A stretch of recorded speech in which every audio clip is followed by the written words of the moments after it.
दक्षिण के लिए कांग्रेस का मिशन 50। बीते दो लोकसभा चुनाव में बढ़ी चुनौतियों के बाद अब पार्टी को यहीं से आस।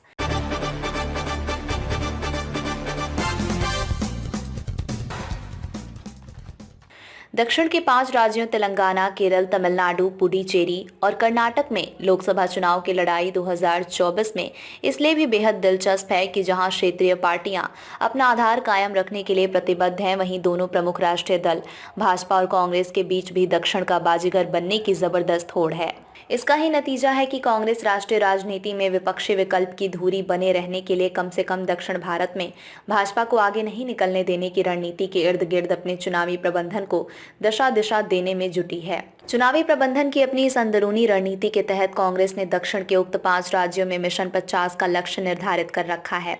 यानी पार्टी दक्षिण भारत से लोकसभा की कम से कम 50 सीटें जीतने की उम्मीद कर रही है। पार्टी की सियासत के साथ साथ विपक्षी गठबंधन INDIA के भविष्य की संभावनाओं को जीवंत रखने के लिए दक्षिणी राज्यों के चुनाव कांग्रेस के लिए बेहद महत्वपूर्ण हैं। दक्षिण में कांग्रेस के अपने मिशन 50 के बड़े लक्ष्य की वजह ये भी है कि पिछले 2014 व 2019 के लोकसभा चुनाव में पार्टी के बेहद खराब दौर में दक्षिण के राज्यों ने ही उसे राजनीतिक सहारा दिया है। सूत्रों के अनुसार पार्टी के चुनावी रणनीतिकार सुनील कानूगोलू की टीम इस मिशन को लेकर जमीनी स्तर पर गंभीरता से काम कर रही है और केरल, तेलंगाना, कर्नाटक और तमिलनाडु इन 4 राज्यों में कांग्रेस के बेहतर प्रदर्शन से लक्ष्य हासिल करने की रणनीति बनी है।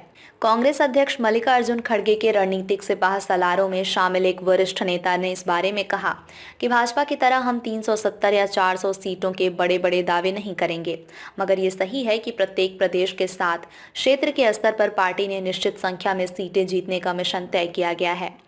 संभावनाओं वाली इन सभी सीटों पर पार्टी पूरी ताकत झोंकने में कोई कसर नहीं रखेगी। कर्नाटक में चुनौती बढ़ी। तेलंगाना, केरल, तमिलनाडु और पुडुचेरी को मिलाकर 38-39 सीटें जीतने का आंकड़ा छूने को लेकर कांग्रेस जहां आश्वस्त है, तो दक्षिण के मिशन 50 में कर्नाटक में चुनौती कहीं ज्यादा बड़ी है।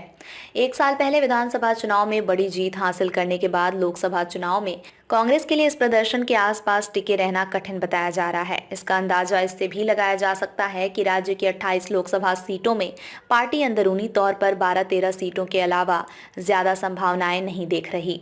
केरल, तमिलनाडु और पुडुचेरी का ये है गणित। केरल, तेलंगाना, कर्नाटक तथा तमिलनाडु को मिलाकर 2019 के चुनाव में कांग्रेस ने दक्षिण भारत की लोकसभा की कुल 130 सीटों में से 30 सीटें जीती थीं। पार्टी का मानना है कि केरल की 20 सीटों में से कम 17 सीटें इस बार भी मिलनी तय हैं, तो तमिलनाडु की 39 में 8 से 9 सीटों पर पुडुचेरी की 1 सीट की लक्ष्य को हासिल करना मुश्किल नहीं है। तमिलनाडु में द्रमुक के साथ मजबूत गठबंधन का कांग्रेस को पिछले चुनाव में भी फायदा मिला था और इस चुनाव में भी अन्ना द्रमुक के बिखराव का इस गठबंधन को फायदा मिल सकता है।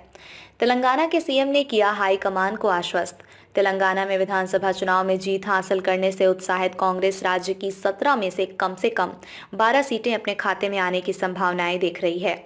मुख्यमंत्री रेवंत रेड्डी और विधानसभा चुनाव में जीत के रणनीतिकार कानूगोलू लोकसभा चुनाव में भी इस लक्ष्य को हासिल करने को लेकर हाईकमान को आश्वस्त कर रहे हैं। रणनीति और प्रबंधन के साथ लगाना होगा चुनावी मैदान में जोर। कर्नाटक में कांग्रेस पिछले लोकसभा में केवल 1 सीट ही जीत पाई थी और इस लिहाज से दहाई का आंकड़ा पार करने का इस बार का लक्ष्य बहुत बड़ा है। पार्टी के रणनीतिकार भी मानते हैं कि कांग्रेस के मिशन दक्षिण के लक्ष्य को हासिल करने के लिए कर्नाटक में कम से कम 10 से 12 सीटें हासिल करना अपरिहार्य है और इसके लिए पार्टी को रणनीति प्रबंधन से लेकर मैदान में पूरा जोर लगाना होगा।